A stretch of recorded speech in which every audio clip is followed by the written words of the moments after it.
Jackie Dean. Thank you, Mr Speaker. The Policing Cost Recovery Amendment Bill in its third reading seems to have attracted a little bit of controversy this afternoon, and yet what I see from this bill is that it allows or changes a piece of legislation which previously under the 2000 Act did not explicitly enable police to charge users for any of its services, and so this bill corrects that.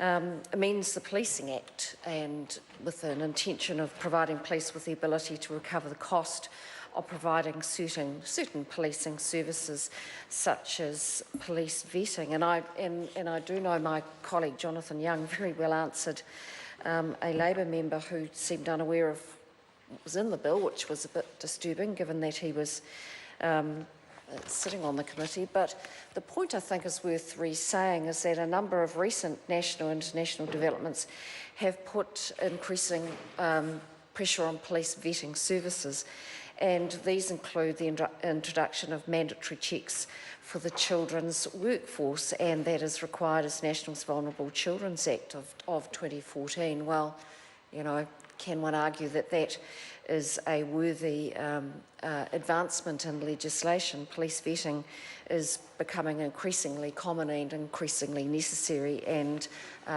part of employment. The point was made also by the Labour member that schools and charities would be required to fund police vetting.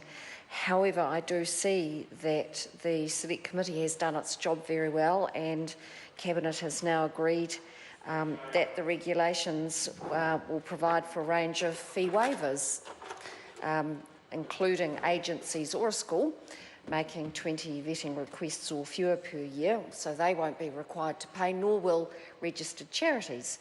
They will also be exempt from the fee. It's a shame that the Labour member who raised it hadn't perhaps read what was in the papers, but there you are. The fees may also be waived for agencies facing extreme hardship and in cases where there are exceptional circumstances. This is a good bill. I'm pleased to see it at its third reading. I'm very pleased to make a small contribution, and I do commend it to the House.